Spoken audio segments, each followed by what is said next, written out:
Урматтуу көрүүчүлөр жана угармандар, бул жер Кыргыз Республикасынын Түркиядагы элчилиги. Азыр биз Кыргыз Республикасынын Түркиядагы атайын жана ыйгарым укуктуу элчиси Кубанычбек Касымович Өмүралиев менен маектешебиз. Урматтуу элчи, саламатсызбы? Саламатчылык. Мына сиз ушу кызматка баштаганыңызга 3 жылдын жүзү толду. Муну айтканымдын себеби 31 жылдык эгемендик тарыхыбызда мурда иштеген элчилерибиз жасай албаган же жасабаган иштерди жасаганга жетиштиңиз. Мен буларды байкаган киши катары 3 жыл мурда сиз кызматка баштаганда бул элчибиз да мурдагыдай отура береби же иштейби деген пикиримди билдиргем. Сиз болсо иштебей отурган жоксуз, кызматыңызды татыктуу аткардыңыз жана аткарып жатасыз десем жаңылышпайм. Мунун сырларын айтып койбойсузбу? Саламатчылык Алмаз. Эсимде, туура. Ошо 3 жыл мурун ушундай бир ушундай сөз чыккан сенден. Анан эми өзүң азыр өзүң белгилеп кеттиң. Муну биз иш жүзүндө көрсөтө алдык деп ойлойм. Эми мунун эч кандай деле сыры жок. Бир эле сыры бул иш алып барыш керек да. Анан бул өзүңөр билесиңер, бул эки биздин дипломатиялык жумуштун эң негизги биринчи максаты биздин жарандардын укугун коргоо. Бул тараптан экинчиси бул дипломатиялык, экономикалык дипломатияны туура иш алып барууда. Мен саясий жактан биздин эки мамлекеттин ортосунда эч кандай деле маселе жок. Эми үй бүлөдө деле эки адамдын ортосунда деле бир келишпес, келишчү нерселер болот. Бул убактуу. Ал эми түбөлүктүүбүз биз эми тарыхыбыз, маданиятыбыз, тилибиз, динибиз дегендей биз эми 100 жылдаган, 1000 жылдык ортобуздагы биздин мамилебиз бар. Ошон үчүн бул тараптан мен ойлойм бизди бирөөлөр ажырата албайт. Муну айтып коюш керек. Анан экинчиси жарандар деп мына айтып калдык. Биз эми биринчи ошол элдин баасы да, эл ошол иш болду, мына өзгөрдү деген ошонун ичинде мына өзүң айтып атканың ушул 3 жылдын ичинде биз жарандык укукту коргоончу көп жумуш аткардык.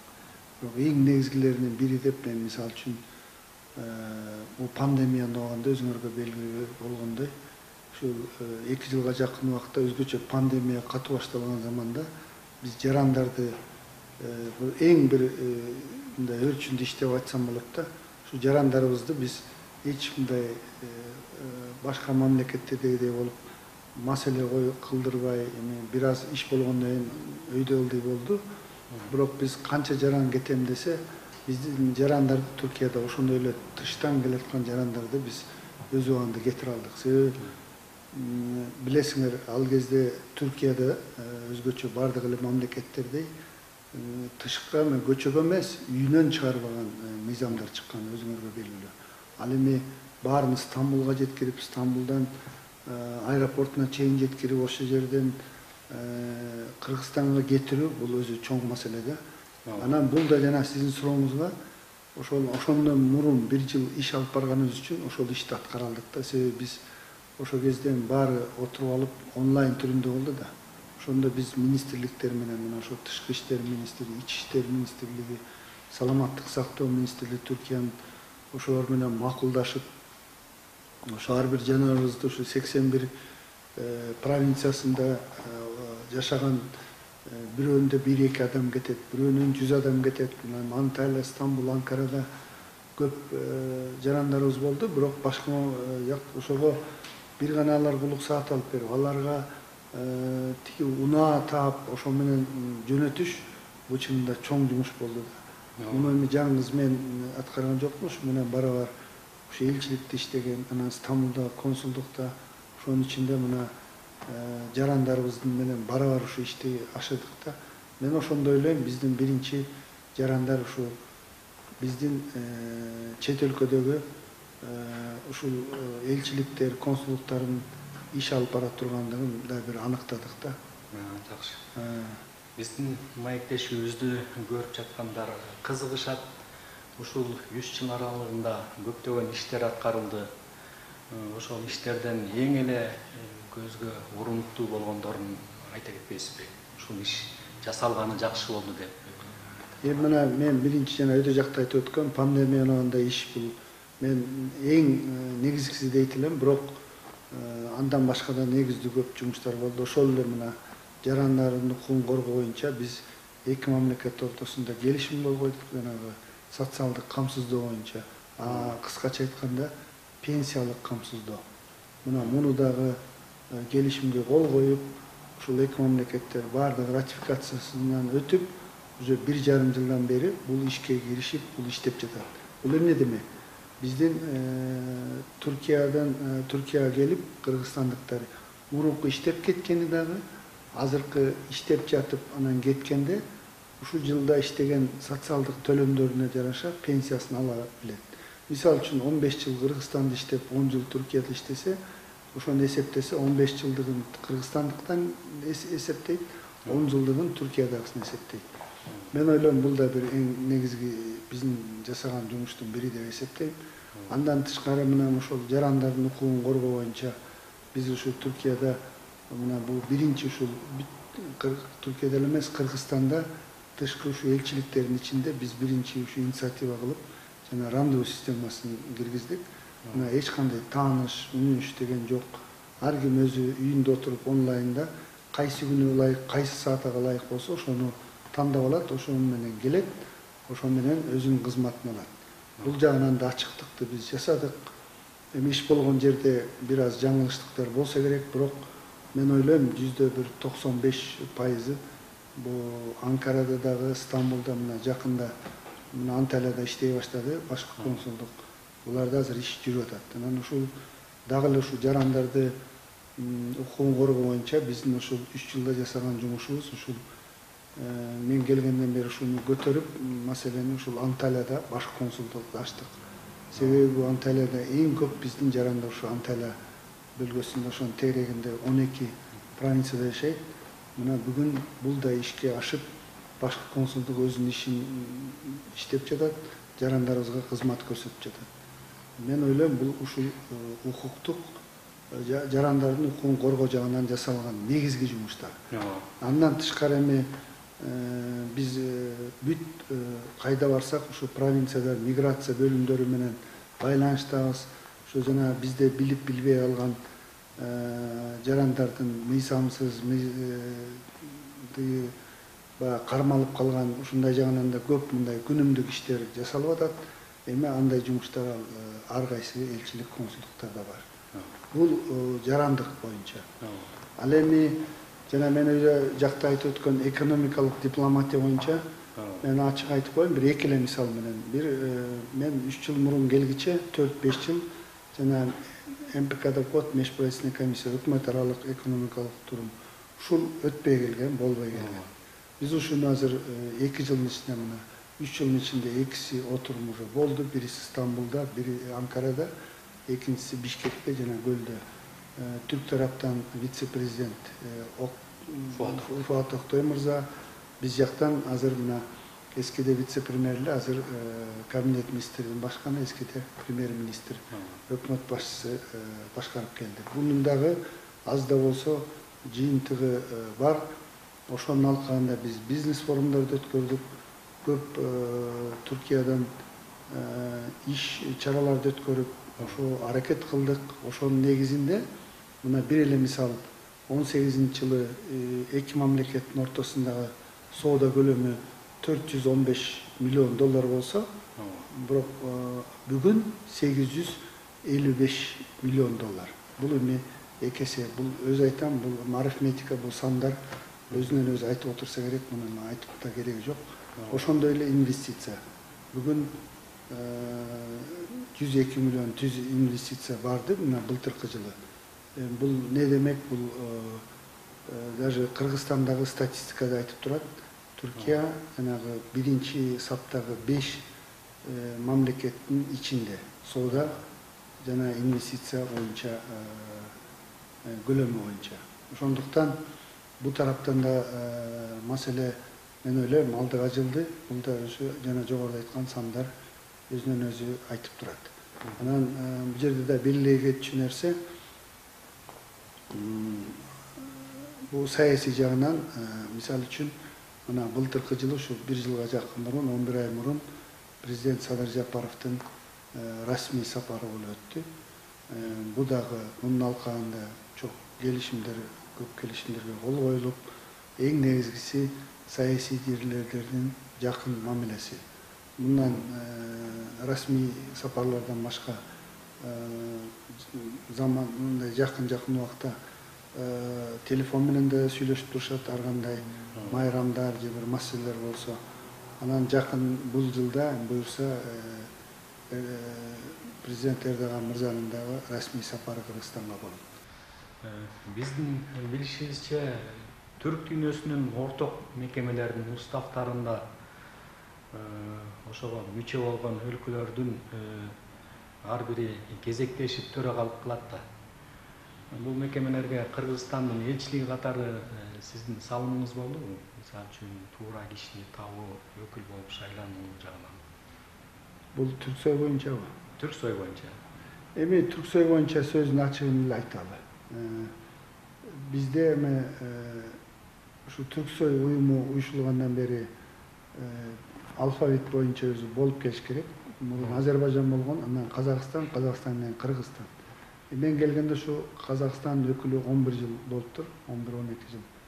Анан мен чын тамаша болуп айттым, тартип боюнча мындай алмашып туруш керек да.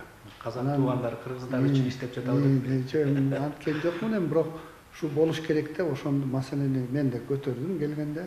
Ошол маселени аягына чыгардык. Эми сөздүн ачыгы муну мурунку жетекчилер кичине көңүл бурбай келген. Эми ал жана көп ар кандай сөз болуп атпайбы? Взнос төлөбөй болгон үчүн Кыргызстан болбой келген, же болбосо башка деп. Андай эмес. Тек гана бул маселени туура коюп, анан туура чечим кабыл алып, муну чогуу иштеш керек да. Ошон үчүн бул президент шайланганда эле президент Садыр Жапаровго бул маселени койгондо ал киши сразу колдоп, өзү аны бул маселе чечилиш керек деп бул маселени койду баарыбызга. Анан муну ошол президенттин администрациясы, тышкы иштер министрлиги, биз элчилик болуп, бул ишти ишке ашырдык. Анан эми ошол 14 жылдан кийин болсо да биздин өкүл азыр Түрксойду башкара алат. Эми мен ойлойм, өзү тажрыйбалуу, белгилүү инсан бул ишти аркалап кетет деген биз чоң үмүттөбүз. Анан эми бул иштин майда чүз айтып отурса көп, анан бул өзүнөн өзү эле келип калбайт. Мына бала илабаса эмчек кайда деген эле кеп да, аны тим койсок дагы деле бул кете бермек. Ошон үчүн муну өз убагында маселени коюп, көтөрүп, аны чечкен бул дагы биздин бир иштер деп ойлойбуз. Бирок бул маданият жактан мен башканы белгилеп кетет элем да. Ошо акыркы жылдары Түркияда өзгөчө Анкарада өзүңөргө белгилүү ушул Манас атабызга эстелик ачтык. Мына Майдан Анкаранын эң Дичөрөн деген эң чоң шаарчасынын ортосунда адамдар бир күндө ал жерден миллиондогон адамдар ары бери өтөт.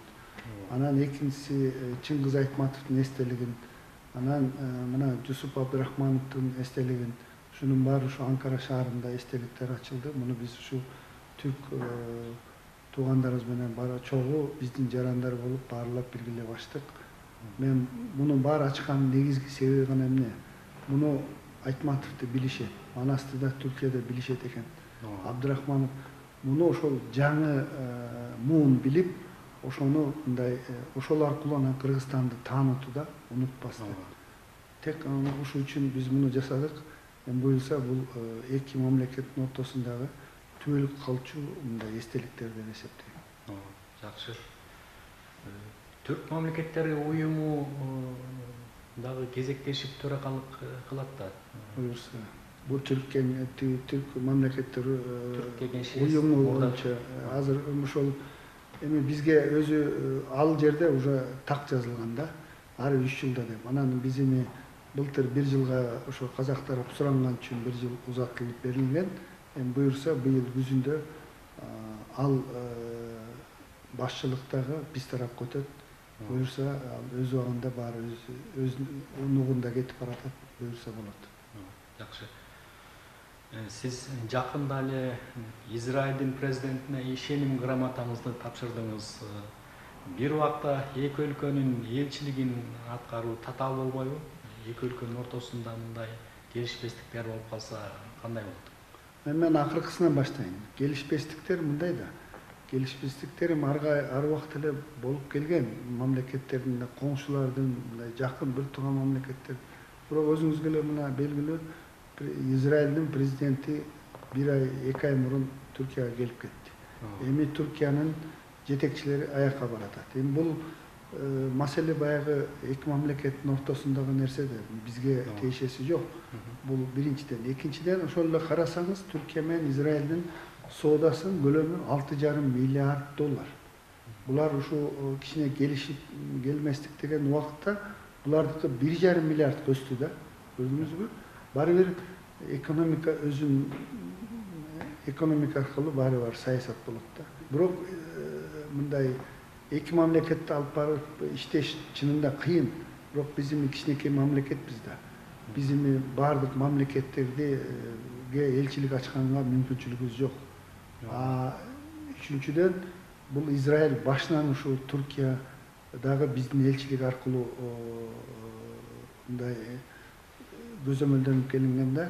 Ошол биринчи элчибиз Төлөм Шакеевден кийин ушу 20 жылдан ашык бияк унутулуп калган. Бирок өзүңүзгө белгилүү, Израиль жанагы бийик жогорку технология, медицина жана башка айыл чарбасы, ошонун ичинде жанагы капельное орошение деп коебуз. Бул жагынан эми бул дүйнөдө биринчи мамлекеттер да.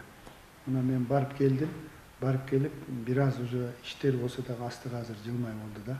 Ошонун ичинде эле ошол капельное орошение, айыл чарбасы боюнча жарандарды мына ал жерде мыйзамдуу түрдө квота жогорку даражадагы биздин жарандарды ишке орноштуруу боюнча.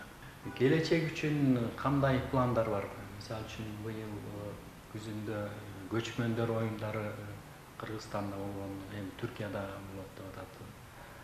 Ошол жөнүндө. Демек бул маданий жагынан иш-чара боюнча биз эми Түркияга өткөрүп берген көчмөн оюндар уже бул пандемиянын азабынан 2 жыл өтпөй калды. Өзү 20-жыл өтмөк, 21-жылы да өтпөй калдык. Мына 22-жылы сентябрдын айы, октябрдын башында өткөн турат. Бул Изник Бурсада. Анан бул Изник шаарчасында бул да өзүнчө бир буйруса өтөт. Биз булар менен байланыштабыз. Эми түрк тарабы азыр даярданып атышат. Биз ал тарапка дайым айттык. Биз кыргыз тарап биз жардам көрсөткөнгө даярдайбыз. Ошонун ичинде бул жерде Түркияда иштеп жаткан биздин жарандар дагы мына өзгөчө студенттерибиз келди. Биз волонтер барып иштеп берет элек деп, биз ушунун баарын түрк бийлигине, ошол уюштуруучуларга жеткирдик. Анан бул Изникте өтүп атканында бир өзгөчө бир маанилүү да кыргыздар үчүн. Биринчиси ошол оюн ошо ысык көл жээгинде өтсө, булар да ошо Изник көлүнүн жээгинде өткөрүп атат. Экинчиси ошол Изник өзү Түркия менен Изник экөө элдин мамлекеттин тарыхында бул белгилүү 1000 жыл мурунку кыргыз аскерлери ушул жерде ушу келгенде каза болуп, ошол жерде кыргыз түрбөсү деп коет, күмбөзү. Ошол бар.